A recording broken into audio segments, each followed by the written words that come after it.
this is a tough class, Lord, and I ask for you to send your Holy Spirit to help get the message across. And mainly because of your character, Lord, it's so important for us to know who you are so that we can know that we love you and that you love us, Lord. So we say these things in the name of Jesus Christ. Amen.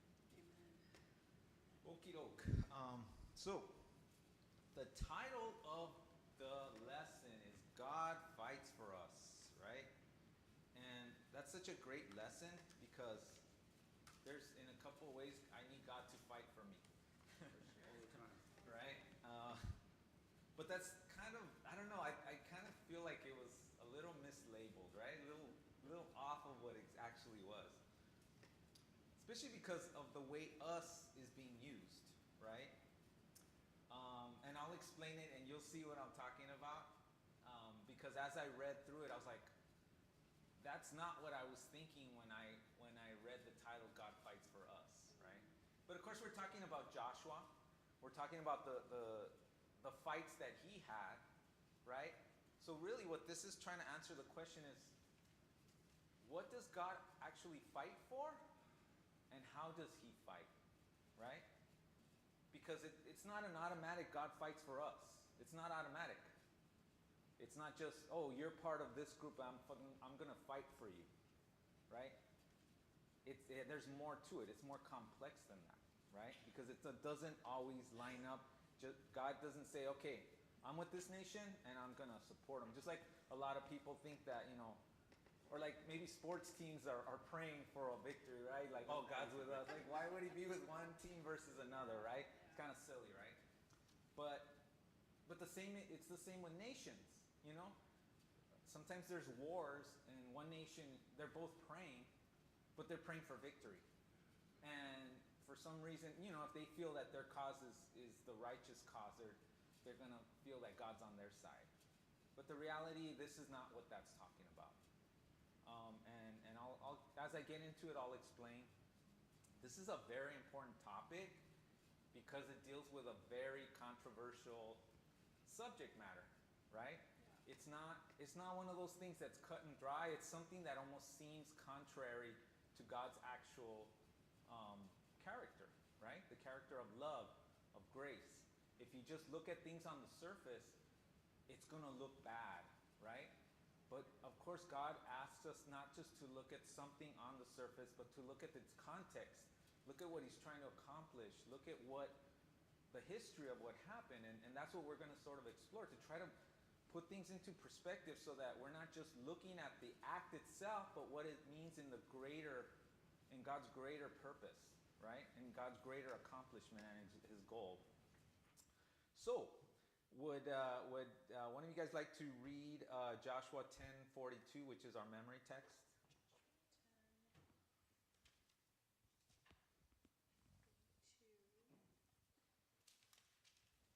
Joshua 10, verse 42.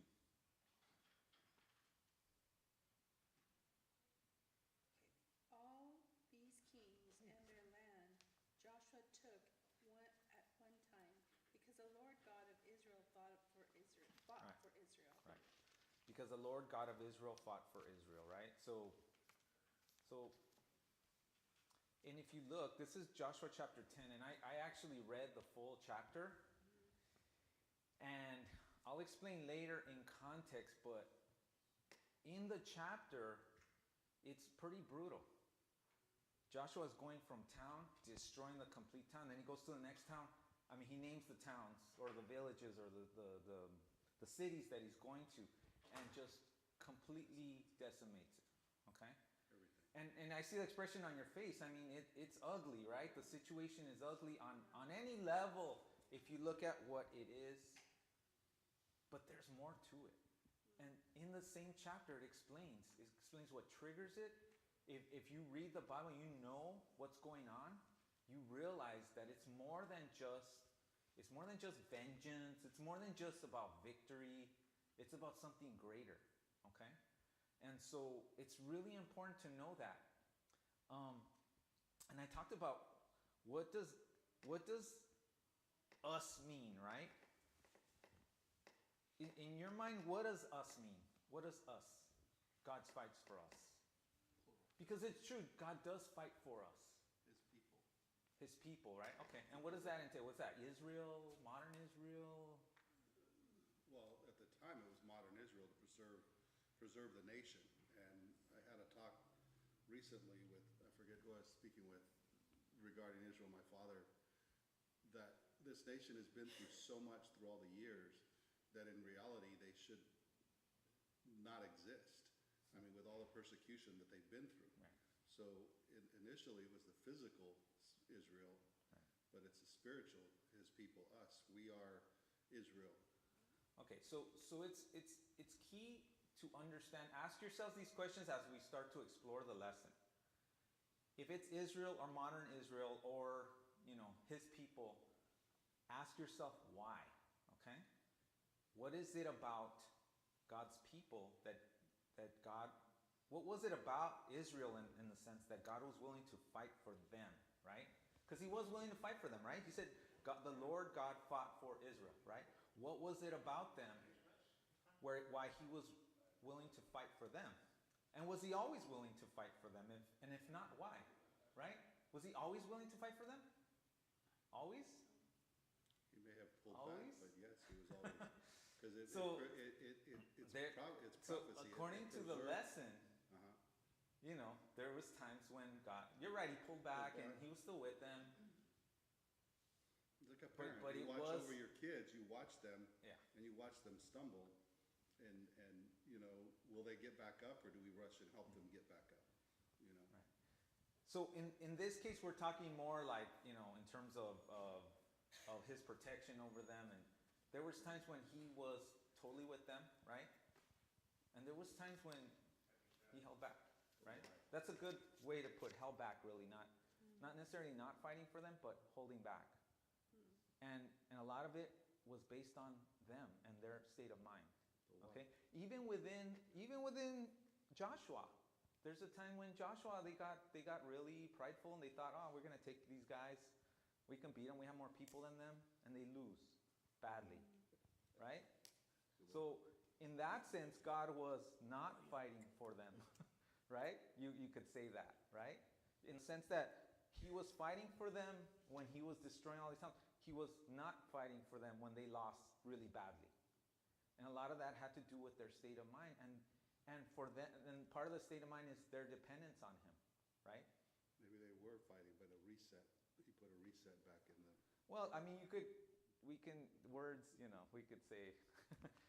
and I would agree with you in that God does love us even when we sin, right? So what we're talking about here is in the context of Joshua and kind of that conquest of the Canaanites. Why? Because what we see in the book of Joshua, going city after city and completely destroying everybody, it's a disturbing thing, right? You made a face when we were talking. Look, you're making it now. It's something that is hard. It's something we would have a hard time doing ourselves. And I would say I'm glad that God has not asked me to do something like that, right? Everybody, I think, would agree with me in saying, I'm glad I don't have to do that, right? But Joshua's army did have to do that, and that's what God asked them to do. And I think Saul got in trouble. King Saul got in trouble because he did not follow God's instruction to destroy everything. He kept some stuff, right? And there's other stories where individuals kept stuff, and they didn't follow God's rule. And there was huge and heavy consequences to that. But that's a hard thing that people have today, because when we look at the second coming, the second resurrection, where God wipes out everything, there's no remnant of sin. And that's what he was, this was an example of it. Yeah. There's not to be any sin in any part, in an animal, in clothing, in possessions, anything. I agree. And then we are gonna talk about that too. So the author of the Quarterly, the guy that wrote this, one of his, they interview him and it is written, and he said one of his, he's always been sort of, it's always struck him, this part of the Bible, Joshua, because of that, all that death and war and destruction. And so even for him, the guy who wrote this, it was a huge challenge for him, right? wiping out entire cities that included children and animals, right? Animals, what they have to do with anything? But yet, they had to be wiped out, right? And then on YouTube, I saw this YouTube where somebody was challenging somebody, and they threw it out. They threw it out there to this pastor, and they said, what about the murder of the Canaanites? Well, murder is a heavy word, right? Murder is saying that you killed them without justification. Also, they call it genocide, that God was trying to wipe out a whole group of people. Those are sort of trigger words where if you want to kind of manipulate somebody and to get a reaction out of it, you call it murder or you call it genocide. Because nowadays, people that don't like something will call it genocide, right? So it's important to understand and to know God's true nature, right? Because if you don't know God's true nature, you will just go with the flow and what everybody's saying. You'll get manipulated into what people want you to believe. And you'll have problems just really understanding. And there's a lot of harm that can result from not understanding. So this class is really important. There's been some difficult classes, but this has to be one of the most difficult ones to really try to take a deep dive. And I don't think an hour's going to do it, man. You guys are going to have to study on your own. But hopefully I'll give you some hints and some clues. And I think that from what you know already, you can connect the dots. But you're going to have to probably connect the dots a little bit more, read a little bit more, see what's going on. Yes, sir. The point you have to put across is, even though he's annihilating all these people, he's annihilating sin. That's what he's trying to get rid of. It's going to happen when Jesus comes. There's going to be billions of people that are going to be not making it, and it's a sinful aspect of what they process in their life today, and we are, and it's a sin aspect. Satan, the fact that he's got to get rid of that ugliness that we have in this world today. Thank you. You And guys, it's like last night being Halloween. You ought to see our neighbor across the street. He's got all these big monsters all over the place, man. I'm telling you. You drive around and you see it. I It's saw ugly. some guy that set up his sidewalk where on both sides he had all these monsters on evil. So when somebody walks through, they're like surrounded, And the little innocent kids, of course, they're gonna be afraid of that. They're like, adults are gonna laugh, but the little kids, man, they're horrified, and so people want that adrenaline or something. So there's something bigger to this divine war, right? It wasn't just the battles itself. It was something bigger. And you guys are already hitting on it. Both of you guys hit on something that I'm going to talk about right now. It's the purification of Israel. Amen. Right? But there's something else. This is an object lesson. And what you talked about in the final judgment, it's an 400 object years, lesson. 400 years that they spent in Egypt, Right. picking up all the generations Right. that came about. They picked up all this garbage that Right. they were doing, and forgot who God was, and that's the And it's not that they didn't know who he was, and that's No, key. they didn't know. They didn't know him, Right. but to say they didn't know who he was, or that wasn't never part of their history or anything, it would be, they knew the history, Well, that's where he right? They knew raised about up the flood, they knew about all the Moses. things that God had been in their existence, and they ignored it and started to pick other things. And same thing here, there's a lot of people that they know about God, but are they following him? Are they really listening to him? Are they trying to get to know who he is? They're not. They're choosing a different lifestyle. As In we fact, they are today. rebel. That's what I'm saying. Yeah. Like today, there's a lot of people, they rebel against God. They know he's there, but they're saying, no, he's bad. And they'll point to this. And look at what he did. Look at what he did. Right? They'll twist. But what you said about the 400 years, all that's grace. God's giving them grace to find God. And some of them did, A lot of key people listen to God. There's always a remnant, right? Even There's the 40 people- years they spent in the desert, Right. going around. Right, even 40 Amazing. years they had heard about what was going on, Yeah. and some of them listened, some of them opened their minds. Well, they And didn't some of just them hear, they closed also their saw minds. the miracles going on. What was that? For those 40 years, they saw miracles too. Right, well, they were hearing about it, and some of them may have seen what was going on. Yeah. Oh, that's well, they were kids. But some chose to understand it because it aligned with what they already knew. They had the history already. Don't think they were like completely clueless. You know, Rahab, she knew, like when she saw the miracles, she knew already, and she said, oh, this is my way out of this ugly life that I have. You know, God's going to come and save me. He's going to redeem me. And he totally did, right? Because she was willing to give herself to that cause. You know, at the time it was a cause very simple, but in the end, she made that choice. We have to make those choices because God presents the door. We just have to be willing to accept it and walk through it like she did. Mm-hmm. So if you believe that we believe that everything in the Bible points to Jesus, right? Mm-hmm. Everything from Genesis all the way on, right? How does this point to Jesus? It preserves the prophecy of his fulfillment in Jesus Christ. And so what God did back then was to preserve that nation, preserve that lineage to Jesus Christ. Good. Now it's to preserve the prophecy of his second coming. Right.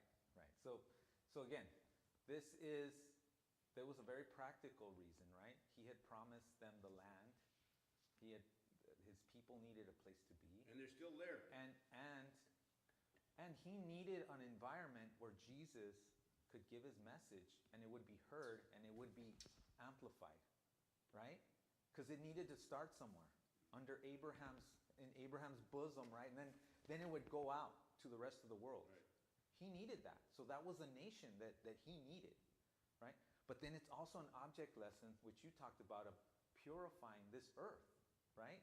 And it almost explains why he's not destroying everybody right now. Because eventually sin will be destroyed. It just hasn't happened yet. We're still in a period of grace, right?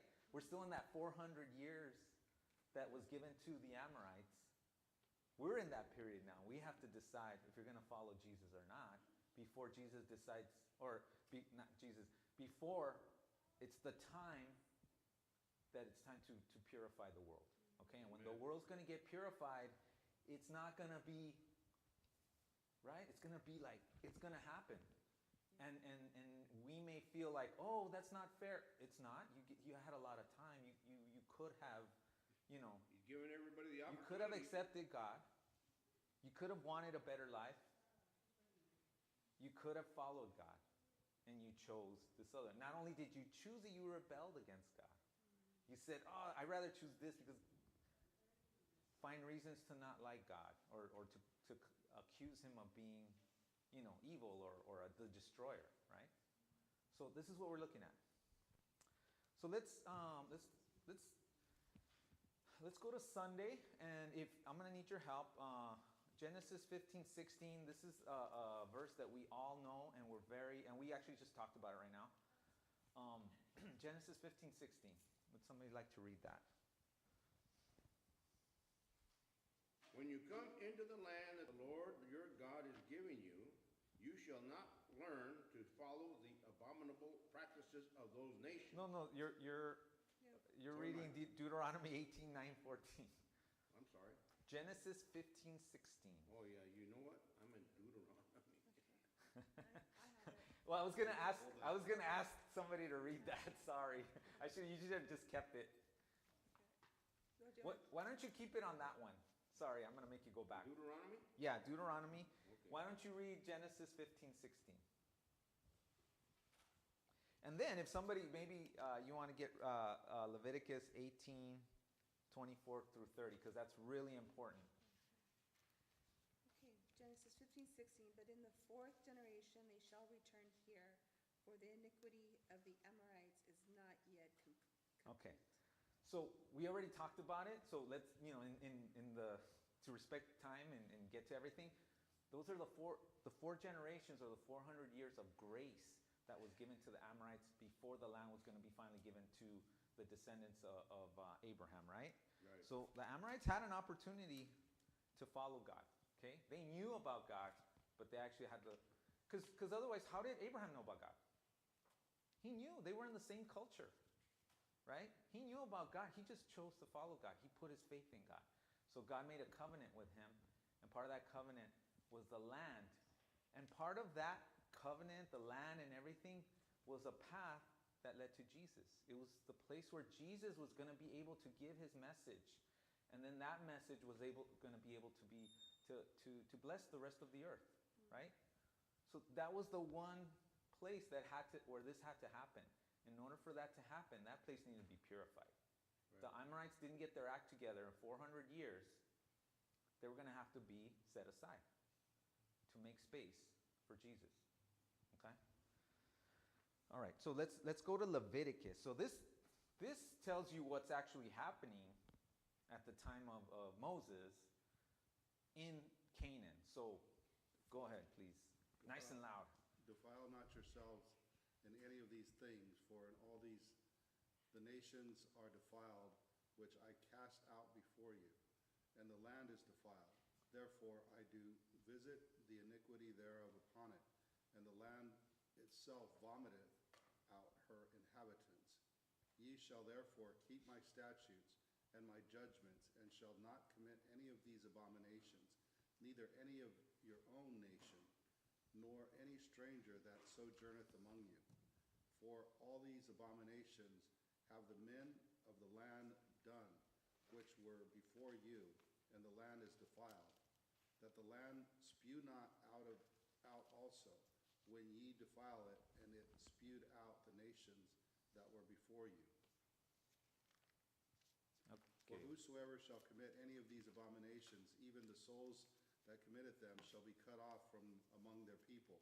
Therefore ye shall keep mine ordinance, and ye shall commit not any one of these abominable customs, which were committed before you, and that ye defile not yourselves, wherein I am the Lord your God. Thank you very much. So that's very important, right? He's kind of talking about the land, not just the people, but the land itself.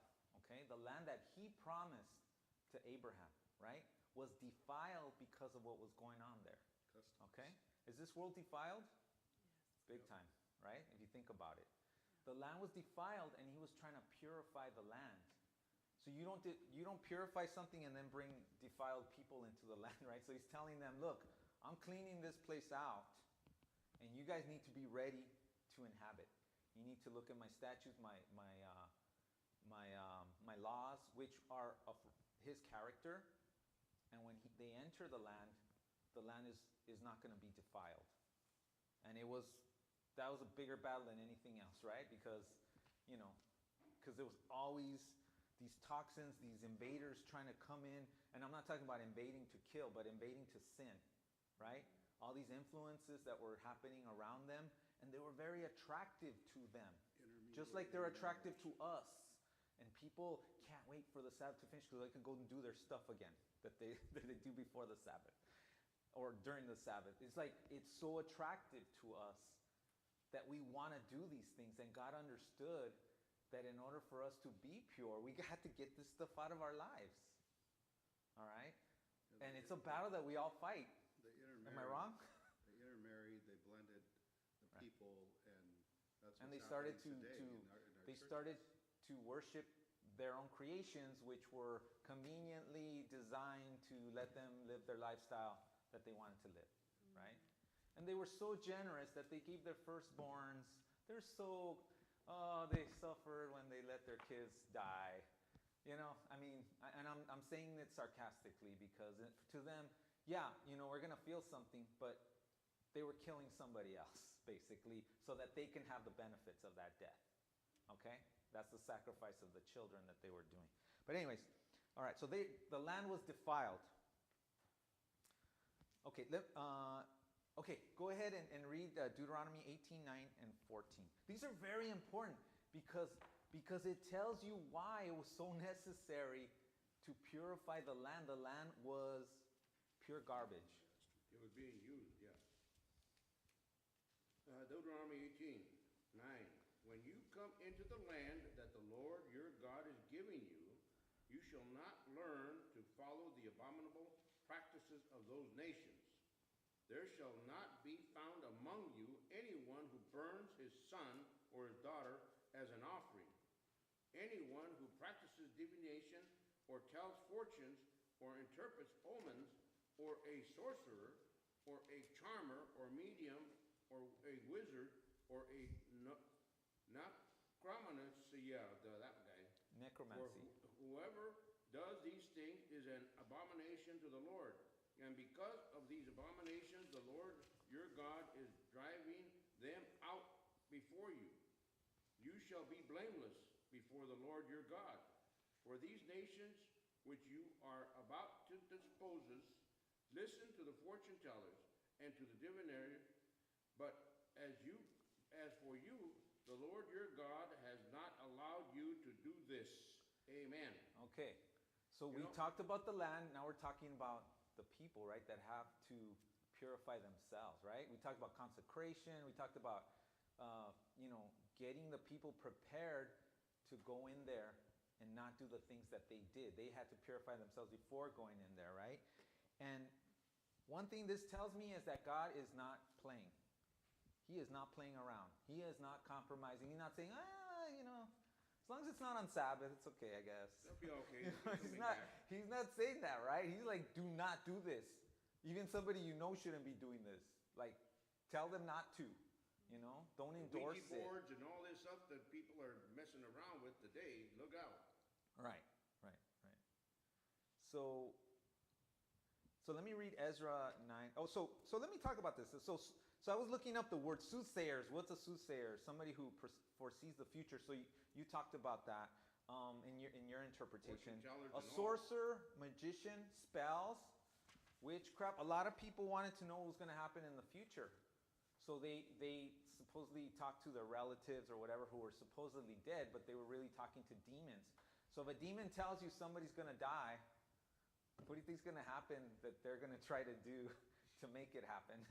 They're going to... nothing good can come out of this if you think about it. If you're talking to demons, nothing good can come out of you talking to demons. And a lot of these people thought they were talking to relatives. They thought they were talking to somebody who's going to tell them the future. But who are they talking to? Demons and idols, right? Idols who were demons, right? And they didn't even realize it, or they didn't want to know, or they were in denial, or they rationalized it in some way. That's why God said, no, sorry. No, not even for playing. Not even playing around. Don't do that. Yes, sir. Have you ever been close to having somebody that does these things? When I was 15, my cousin had an aunt that lived behind him, and I just happened to go over there. And they were sitting around the table, and she had everybody put their hands on the table. Oh. And she asked the questions, and the table would rise up. There was no hookups or anything else, but the table would rise up and move to where the person was asking the question. I mean, that was mind-boggling. And she continued to do this, and we got away from it. But if you've ever been around this stuff, look out. On Telegraph and Gun, there's a place there, fortune telling. Right. And come and see me. I'll give you the future. Right. So there's a lot of that now, and it's cool. It's part of the culture, man. It's okay. It's legal. It's cool. It's fun. It's entertainment. But they told me that it's this for was fun. going to happen. It's for fun. So it's okay because it's just fun. Just think about that because again, God's not playing around. The fairgrounds, let me hypnotize you. Again, and again, in judgment, in the last days, we're not going to be able to tell God, hey, boo, I was just playing around. We're not going to be able to tell him that. We already have the object lesson of what happened before. He's going to say, wait, don't you know about what happened? Like, that was a warning to everybody. It's just, don't even mess with it. And in our culture, when it's in your face, sometimes people like scary stuff because it like raises their adrenaline, and people like get it gives them that feeling and they want it again, and so it's almost like adrenaline junkies. But unfortunately, it's toxic. Okay. But we also talked about the big one that everybody kind of agrees with is sacrificing their kids, right? That's the one people agree. And then you turn around and guess what? Human sacrifices are happening right now. It's all done behind closed doors. They give you anesthesia. It's all sanitary. You never see what happens. They put you out, and you wake up and your baby's gone. They just got a family that had that put their little boy in a refrigerator. Well, I'm talking about abortion. Okay, I'm talking about abortion. They hide it from you. You go in there and you come out without a baby. It's gone. And you never have to hear about it again. You don't even have to watch it suffer. But does it suffer? You know, Ben Carson, who's a doctor, a pediatric doctor, he says they have nerve endings, they feel it. And sometimes they just suck it out with a suction and they die. They break their bones and they die and they suffer those last, whatever, excruciating minutes. We don't feel it, but they do. Okay? It's ugly. So it's happening now. It's happening now. Child sacrifice. Now, for what? You're sacrificing the child so that you can have a better future. So it won't interfere with your career. Think about it. It's the same thing. It's the same thing. It's not something right now it's just accepted and it's legal and people fight for it. So it's still happening. So don't think, oh, that was the past. I mean, that's not going to happen again. Yeah, you're not going to see your kids suffer. But it's still happening. And for the same reason, to give yourself a better future. Right? So, okay. So this was the iniquity of the nations inhabiting Canaan, right? Child sacrifice, divination. Divination is I looked it up, is finding the meaning of omens, right? Something happened to me. What does it mean? It's a sign, Sorcery, sorcery, witchcraft, just magic. And a lot of that is hocus pocus. But if it's not, it's probably demons behind it. Necromancy, using the dead to predict the future, which you're not really talking to the dead, you're talking to spirits, evil spirits. And then spiritualism in general, just communicating with the dead, communicating to what you think is a relative. I had a friend saying, oh, sometimes she went to the house and she could see her grandma sitting on the couch, right? And I go, that's not your grandma. I told him, that's not your grandma. She might look like her, but that's not her. Might not even be a she. So the lesson says, the eradication of the Canaanites then was not an afterthought. It's not something that emerged in the wake of God's decision to give the land of Canaan to the Israelites. The inhabitants of Canaan were granted a time of probation, a time of additional mercy, during which they had the opportunity to discover God and his character through the witness of the patriarchs living among them. They had the chance, but obviously they squandered it and continued in their horrific practices until the Lord finally had to put a stop to them. Okay? That's from the lesson. I'm just reading straight out of the lesson, but I thought it was a pretty good way to kind of encapsulate that. God was establishing his nation on earth. He was making good on his promises. Which promises? He promised the land to Abraham, right? Which, along with the nation of Abraham's vast number of descendants, right? They needed a place for them to be. But it wasn't just about just a place for them. It was kind of the landing pad for Jesus' ministry, right? So he promised the coming of Jesus in Genesis 3:15, the seed. Where was that going to happen? In the promised land, right? So in order for that to happen, we needed a place where his word would be not only heard, but amplified and spread, okay? And we have what we have now, right? We're here on the other side of the planet talking about Jesus, something that happened on the other side of the planet. Why? Because of his followers, right? And he had to set the tone, the environment. His parents had to understand God because they were going to teach him when he was a child and protect him. And then as he grew up, he was going to read the scriptures that God had given to Moses, and he was going to talk to people who also knew the scriptures, and he was going to help them connect the dots and teach him his ways, right? That was Jesus' purpose. In addition to, dying for us and saving, he had to give instructions on what his will was, the will of his Father, which was his will, okay? So Israel itself, the land, is a symbol of God's rest. And we studied that like last year, the year before, resting in Jesus. But it was also the land was a place where they could rest, where they can actually worship God in peace, right? There was stuff going on around, but if they put their dependence on God, he would have protected them, right? So the land itself was a place where the nation can rest, right? A place, and then he gave them the Sabbath. He gave us the Sabbath as a gift, the gift of rest. So this is a gift that he's giving us, right? So both of these are referred to as a foretaste of heaven, Okay? When you're in the Sabbath and when you're with other believers, this is a foretaste of what we're going to be seeing ahead, because we're going to be seeing each other again, right? In a land and a place where there's peace, which is, again, the peace is a foretaste of heaven, okay? So that's what we're looking at here.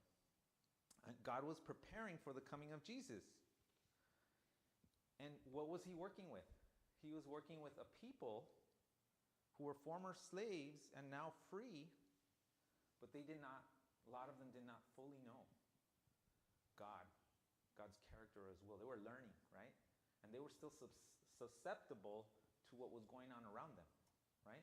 Because they had actually come from Egypt where a lot of this stuff was going on, right? And it was still sort of in their culture, and they were still susceptible. They had to be purified. There was a process of purification for the people themselves, right? And the land, it was completely defiled by the inhabitants, and the abominations needed to be removed. So we're kind of going through, like, setting the stage of what happened, right? We're talking about, the death and destruction that happened while Joshua was retaking the nation of Israel, right? And the Canaanites that lived there, what they were doing, why was it so important for God to do this thing in this particular time, in this particular place, right? He didn't say, do this everywhere, right? And that didn't get to me. Like, my mom read the Bible to us, and she read to us about how Joshua would go into a town and just wipe them all out. And as a little kid, I was like, whoa. She read the whole Bible to us in the form of stories, right? So she didn't get into deeply as to why or what. Or maybe she did, but I was a kid and I didn't grasp everything. But I'll tell you, man, and this is kind of like I'm confessing, but when 9/11 happened, I was like, wipe them out. And then my mom, I said it in front of my mom, right? I was angry, right? Everybody was angry, confused. And she was like, I said, yeah, just like in the Bible, he wiped them all out.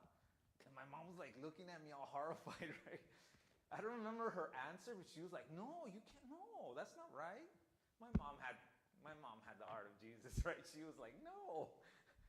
But I didn't at the time. I didn't understand, right? I just saw it in the Bible, and I took it out of context, and I used it to satisfy my will for vengeance, right? Which is a lot of people do, right? I recognize it. I don't believe that way anymore. I don't think that way. I don't endorse that, and I would never use Joshua as the justification for it. That was for that certain time, that certain place, and what we're talking about is what was going on at the time, and what God was preparing the land for. Okay, so it was very important. Okay, so one of the examples I give is when Jesus appeared, when Jesus came to earth, right? He was born as a human, and he started his ministry. If there was nothing but Canaanites and they were sacrificing their children and they were doing all these other things, how effective do you think his words would be to that population? They would just go, what are you talking about? If you were to tell somebody, go and sin no more, they'll be like, what? I wasn't sinning, right? They wouldn't get it because their culture was so defiled. Even him just saying those words, go and sin no more, would mean nothing to them. So that's kind of what I'm talking about, is that God was by establishing his nation, he was setting an environment where Jesus was able to communicate with people on earth, and then that would get spread throughout the world. Okay? All right. So also the lesson says that God cannot tolerate sin. And when I think of tolerate, we need to be careful about how that word tolerate is used, right? God doesn't want sin. Okay? God doesn't want sin, but why doesn't he want it? And I'll cut to the chase. He doesn't want it because he knows how destructive sin is to us. Mm-hmm. Sin cannot destroy him. Sin is not going to give him a rash that he can't tolerate. Sin's not bad because God gets mad at sin. God doesn't want sin because it's going to destroy us. Okay, that's what he's trying to get rid of, that toxin Okay? It's actually the other way around. Sin and sinners cannot tolerate God. God is the consuming fire. So let me read Deuteronomy 9:3. Therefore understand, and there's a lot of verses that talk about God as the consuming fire, right? There's a lot of verses, but in Deuteronomy, this is sort of like directly, and he uses that word in this scenario. He says, therefore understand today that the Lord your God is he who goes over before you as a consuming fire. He will destroy them and bring them down before you so that you shall drive them out and destroy them quickly as the Lord has said to you. Sin and sinners cannot tolerate God's glory. We will die like that. Not even the time that I have to snap my fingers. We just cannot sin cannot exist before God. Okay? And so this is what we're talking about as well. Okay? When they say God cannot tolerate sin, it's really like God wants to get rid of sin so that we can be with him. Because that takes away the barrier between us and him. By definition, one of the definitions of sin is separation from God. So to say that God is next to sin is kind of like an oxymoron, right? It can't happen. And if you're away, and who gives us life? God gives us life, right? So we separate ourselves from the life giver. What happens? We're separating ourselves from the one who gives us life. So what are the wages of sin? Darkness. Self-imposed sin. Self-imposed death. You're separating yourself from God, right? You're not asking him for help. What's going to happen? Death. Okay? It's that simple. Okay. So here it is, Romans 6:23. Yeah, let's take a look at that. Romans 6:23. We know this one, but I wanna sort of, look at it, break down a little bit, because we don't have a lot of time. Anyone? Actually, it's up there. It's already up on the board. But we can't see it over there. Oh, you can't see? Oh, I'm sorry. The wages of sin is death, but the gift of God is eternal life through Jesus Christ our Lord. Okay, we've heard this a lot of times, right? Wages of sin is death. Wages of sin is death, right? So what's killing us? What gives us, that tells you, what gives us life? What gives us life? Jesus Christ. God. The gift of God is eternal life in Jesus Christ our Lord. Yes. So God is giving us the life, right? Just what I just described right now. God is giving life. What is sin giving us? Death. Right? It's right there. It's right there. It doesn't say, oh, God's going to be, so mad at you because you didn't follow him that he's just going to destroy you. You can't handle God's glory if you're sinful and you're defiant and you're separating yourself from him. You cannot live on your own. He is the life giver. So just understand that the more we sin, the further away we're getting from him and the closer we are to death. God, thank the Lord, he has a long reach and he can bring us back. Yeah. But we have to accept him when he's giving us his hand, right? We have to accept it. Here's another one. 2 Timothy 4:1. And I'll go ahead and read that. 2 Timothy chapter 4, verse 1. It says, I charge you therefore before God and the Lord Jesus Christ, who will judge the living and the dead at his appearing and his kingdom. So he's talking about Judgment Day, right? He's talking about the living and the dead, those who followed him and those who followed sin, right? So that's kind of this is an object lesson that does apply to us, right? Even though God's commands were for that time and for that place and for a specific purpose, one of his purposes was to give us the object lesson of what we're to look forward to, the purification of this whole world, right? Where he's establishing his kingdom, right? Once and for all and forever. Okay. So if we go to Tuesday's class, the title is Disposition or Annihilation, okay? So they get into like, what's the difference? What does it mean? So disposition is removal, confiscation, taking away, right? Dispossession. And then annihilation means complete destruction or obliteration. Okay? And so I'm going to go through some verses in the Bible that's given by the lessons. And the lesson says that God's original purpose for the Canaanites was not annihilation. Okay? In spite of what happened, not annihilation, but instead dispossession, right? It was really to get them out. And not even them specifically, but the things they were doing and their defilement that they had done to themselves and to the land, to get that out. Okay?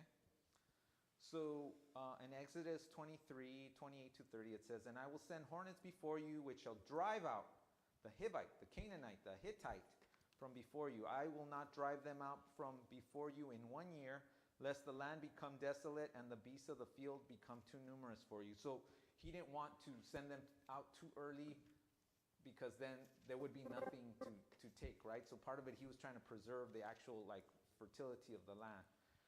Little by little, I will drive them out from before you until you have increased and you inherit the land, right? And then Exodus 34:11 says, "Observe what I command you on this day. Behold, I am driving out from you before the Amorite and the Canaanite and the Hittite and the Perizzite and the Hivite and the Jezebite." So he's talking about all the peoples that were in this defiled land that needed to go. Okay? Then, because that didn't happen, there was a lot of defiance. Even though they saw the things that God had done, they were still doing what they did. In fact, they were plotting against them. And if you look at the beginning of chapter 10 of Joshua, you will see that they were defiant, even in the face of God's miracles. Okay? And even for the fact that, say, people were actually joining the Israelites, they were still defiant. Okay? So in Deuteronomy 7:20 says, "Moreover, the Lord your God will send a hornet among them until those who are left, who hide themselves from you, are destroyed." Right? There's kind of a shift to the destruction. "But you shall destroy their altars, their sacred pillars, and cut down their wooden images." I studied the New World when I was in college, right? The Aztecs, the Mayans, and all this stuff. And when I think of all the stuff that the Canaanites were doing, anybody who has their heritage come from there, we were doing the same thing. Okay? We were sacrificing people. They were not babies. Well, they were, but we were sacrificing humans. There was a lot of human sacrifices. And I always paint a picture of Cortez coming to the New World, looking at the because in some of his manuscripts he talked about the pyramids and how there was like a river of blood running down the pyramid from all the people that they were sacrificing. So when he starts saying that destroy the altars, sacred pillars, the high places, and all that, it kind of reminds me of kind of what the Spaniards did when they saw the horror that was going on in the New World. I saw you last night too. What they did was they covered everything up. If you go to Mexico and you see this hill that's standing there by itself, chances are there's a pyramid under there. Because the Spaniards just came and they just covered everything up. It was horrifying for them. A lot of people take a lot of pride in what the New World people did and their artwork and all this stuff, but a lot of it was based on human sacrifice. It was horror. It was a horror. Okay? And it was very similar to what the Canaanites were doing. Okay? Okay. So Deuteronomy 31:3 and 4 says, "The Lord your God himself crosses over before you. He will destroy these nations from before you. You shall dispossess them. Joshua himself crosses over before you, just as the Lord has said, and the Lord will do to them as he did to Sihon and Og, the kings of the Amorites, and their land, when he destroyed them." So Canaan's culture and society was very corrupt. The destruction was in order to avoid the contamination, right? The toxin that spreads like a cancer, just prior, like what we saw prior to the flood in Genesis 6:5. Somebody want to read Genesis 6:5 because it'll remind you of what the possibilities was for Canaan through the Canaanites, what was going to happen. And in And that was going to end up consuming the Israelites if they allowed that to continue. You want to go ahead? Go ahead. And God saw that the wickedness of man was great in the earth, and that every imagination of the thoughts of his heart was only evil continually. All right. If that's not like every thought, every imagination was evil continually, right? They were completely consumed by sin, okay? Did they not know about God? They totally did. But they had already like pushed God out of their hearts. They had defiled themselves, and all they cared about was pleasing themselves in one way or another. And so through that, the sin came in and took over. And that was really what the Israelites would have had to look forward to if they didn't remove the sin that was in the land, that had defiled the land, the Canaanites and all that stuff. Okay? They had to get rid of that. Okay? And God knew it, right? Okay. So the inhabitants of Canaan and those who on an individual basis recognized God's sovereignty prior to the conquest, even during the conquest, were able to escape, right? So it wasn't, you weren't doomed just because you were part of that nation. And that's what I was saying. Fights for us. Who is us, right? It's those that follow him, right? His people. That was a good term, his people, right? Because they follow God. Now God's going to fight for you. If you don't follow God, God can't fight for you. Because he would be fighting for sin if that's what ends up consuming you. So let me just read. So we know from the class that the Gibeonites, right, through their own, even though their methods were questionable, right, because they sort of lied, they wanted to follow the Israelites, right? And they were successful. They were successful in switching over. Okay? So in Joshua chapter 10, they talk about the reaction of the rest of the Canaanites, right, to what the Gibeonites had done. So I'm going to go ahead and read that. 10. Now it came to 10 from 1 to, I'm not sure where. I'll stop when I need to stop, but it's something I want to say. Now it came to pass when Adonai Zedek, king of Jerusalem, heard how Joshua had taken Ai and had utterly destroyed it, right? So they knew Joshua was able to destroy, right? As he had done to Jericho. They knew about Jericho and his king, so he had done to Ai and its king, and how the inhabitants of Gibeon had made peace with Israel and were among them. So they were spared, right? What happened? That they feared greatly because Gibeon was a great city, like one of the royal cities, and because it was greater than Ai, and all its men were mighty. Therefore Adonai Zedek, king of Jerusalem, sent to Hoham, king of Hebron, Piram, king of Jarmuth, Japhia, king of Lachish, and Debir, king of Eglon, saying, "Come up to me and help me, that we may attack Gibeon, for it has made peace with Joshua and with the children of Israel." Therefore the 5 kings of the Amorites, the king of Jerusalem and the king of Hebron, etc., right, gathered together and went up, and they and all their armies encamped before Gibeon and made war against it. And the men of Gibeon sent to Joshua at a camp at Gilgal, saying, "Do not forsake your servants. Come up to us quickly, save us and help us, for all the kings of the Amorites who dwell in the mountains have gathered together against us." Think about it. They knew, they had heard everything. There's no excuse. Oh, we didn't know. They had heard how God was fighting with Joshua, how he was able to defeat Jericho. I mean, how could you not, the walls came down because they sang and they played their trumpets and the walls came down, right? They knew all this.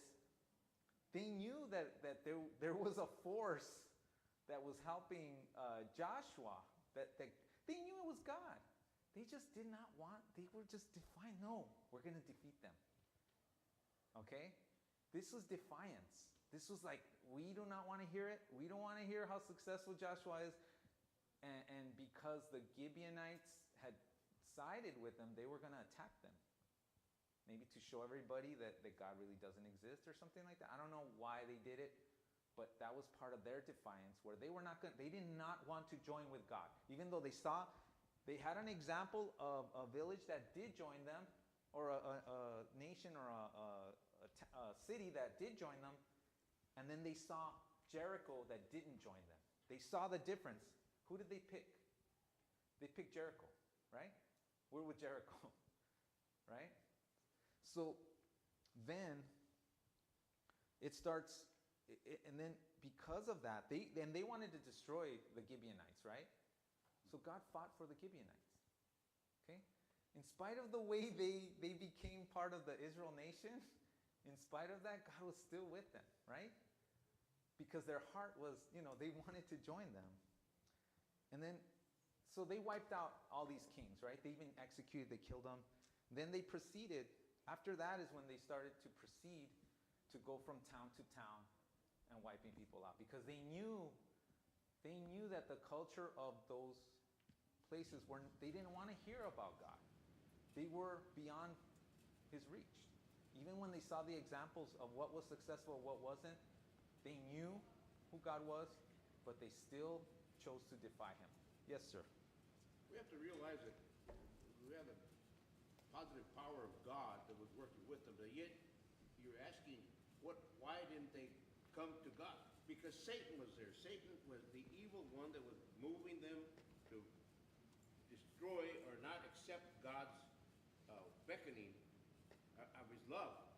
That's what the problem was. We have Satan even today. We have Satan. We have Satanists last night all over the place. Right. I don't know what happens in the mind to say, oh, this is okay, for a long time, it's like, I became Adventist, and then Halloween was going, I was like, how is this okay? How is this okay? So the majority of the Canaanites, like the Pharaoh of Egypt, hardened their hearts, and as such became one with the culture to such an extent that the destruction of their culture meant they had to be destroyed as well. They became one. They couldn't let go of their sin. They couldn't let go. And they become one with it. Just like God wants us to become one with him, you can become one with the culture that's destroying you. Okay.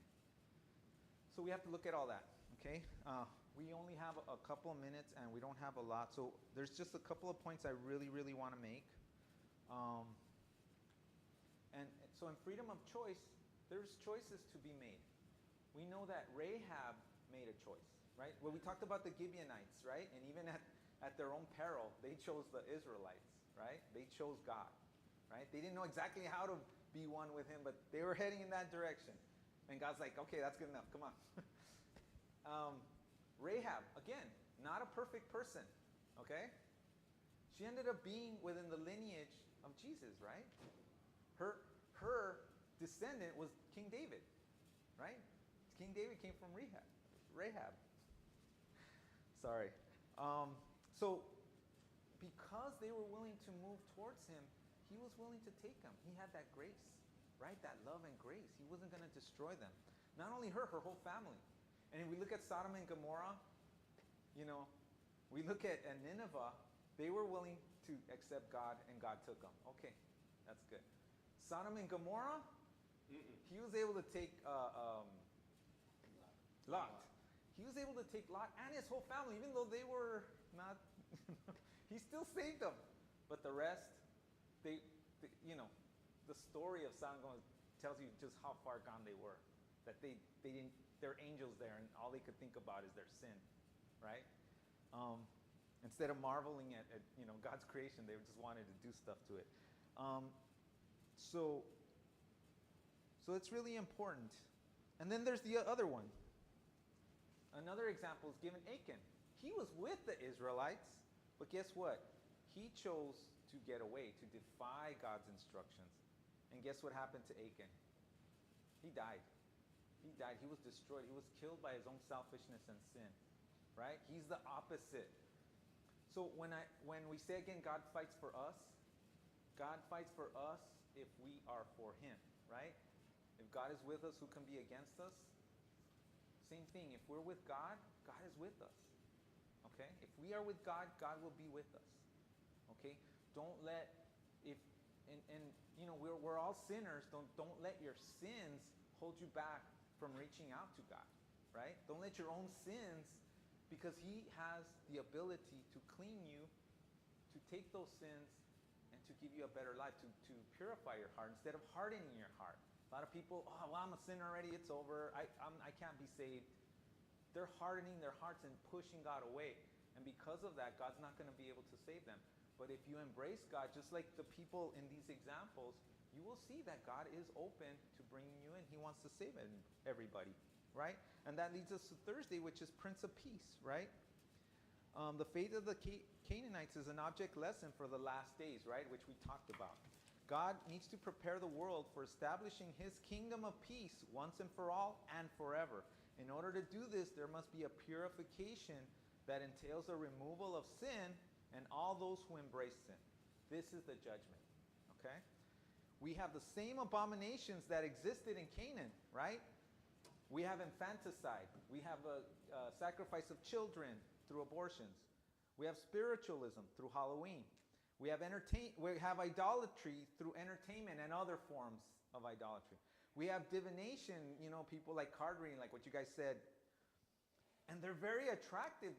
People make money off this stuff. They can make a lot of money because they're so attractive. Something about it attracts our sinful nature, and it makes it viral, right? It makes it contagious. It contaminates and it takes over.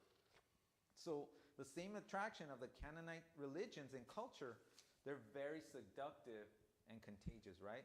So what is Satan's strategy, right? What is Satan's strategy to get us to not be saved? One is to keep people from reading about the destructiveness of sin, right? One is to fool people into thinking that God is the evil one, right? He wants to destroy us or take away your happiness, right? That is one of his strategies. And so he'll use this out of context to say, look, God is the destroyer, right? Just like he talked to Eve. Right. One is read the Bible, but out of context in order to discredit it, right? One of them is to don't connect with them. Don't pray. Disconnect from the vine, right? Jesus says, I'm the vine. Connect with me. Don't rely on God. Rely on yourself. You can handle it. You can do everything yourself, right? What happens? It doesn't work. And then, of course, pride. Pride is idolatry of the self, right? We see it in people's nationalism. They put that pride over everything else. You can't talk about somebody's country or they'll beat you up. Their race. People put their race and they're so proud of what they do and they can do no wrong. That's idolatry. Political beliefs, their identity, their sexual orientation. They have total parades and they go ahead and call them pride. I mean, if that's not, if that's not defiance, nothing is then. That is like the ultimate defiance. A friend of mine, John, he was reading the Bible, right? And I told him, hey, read Matthew. Matthew's really good. But he was like, he got stuck. He got stuck on the first chapter, right? You guys know what the first chapter is, right? He talks about the lineage. Talks about the genealogy, going from Adam all the way to Jesus, right? And so I told him, all those people are in the Old Testament. He was like, what? He couldn't believe it. I go, yeah. All these people, they go, the Bible goes through how, Jesus' lineage came all the way from Adam and then through Abraham and then, through Judah. And I just kind of went, man, it opened his eyes. But we have to remember that the whole Bible as a whole, and especially the Old Testament, leads to the coming of Jesus Christ, right? Both in the first coming and in the second coming, right? So we have to keep that in mind as we learn, as we read the Bible. That's what makes it to start making sense, right? Something that might not make sense on the surface, once you see its relationship to the coming of Jesus Christ, it starts to make more sense, right? Even in understanding what grace is all about. But you have to take the time to read it, right? It's not just gonna... You have to put God first, and you have to, be connected to Him to get to know Him. The more you get to know Him, the more you research about Him, the more the picture starts to look more complete. And so I would really ask that if you can, just read as much as you can about it. Read the whole thing. Read how, somebody's going to challenge you. Somebody's going to say, hey, what about the murder of the Canaanites? What about the genocide? They're going to come and throw that in your face. And you have to understand what that was all about in order for you to explain. And it's not a quick, easy explanation. It's not something you're going to, in 2-3 sentences, you're going to be able to provide. But if you know if you know the scriptures and you know where everything's coming from and you know the history of what happened, you'll be better able to prepare to withstand that kind of an attack from somebody who doesn't believe and he's just trying to use the Bible to confuse maybe you or everybody around you, if you're in an environment like that. So just read up on it. That's a really important thing to really understand because that will be used to attack you. Okay? I've seen it already. So, and I used it myself. I used it on my mom, I used it to attack my mom. And so, yeah, I regret it, but it was just me and her, and, we made up since then. I told her I was wrong, So everything's cool. All right. So God really, you have to think about God's goal. God's goal is peace, and peace can only be achieved through that purification, right, where you remove sin. Otherwise, you can't have peace. You're always going to have this contagion trying to get in. This virus, this bacteria, this toxin that's going to come in and destroy everything. God has to purify it so that he can have his peace that he wants. Okay? Any comments, any questions? You have one? Go ahead. Well, you open this lesson with who is us, right? Going to Romans 8:31. What shall we say then? If God be with us, who can be against us? Right. And we have to be with God in order for that, for God to be with us, right? We have to accept. He wants us. We have to accept it. He's holding his hand out. You're going to leave him hanging?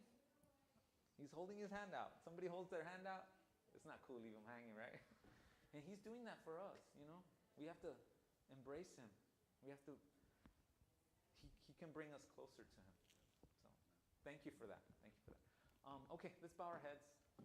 Dear Lord, Father in heaven, we thank you so much for this lesson. We thank you so much for allowing us to take the time to really explore and look into and research something that is a challenge, right? It's a challenge when something's looked at on the surface. But this is a bigger lesson even for us as we read the Bible, to really look at the context and look at everything, and also to understand who you are, so that when we read, we will put in that effort that it takes to really understand you. God, we know you loved us first. We know you created us. We know that you're there for us, Lord, and we know that you're reaching out for us. So never let us forget that, Lord. We say these things in the name of Jesus Christ. Amen. Thank you.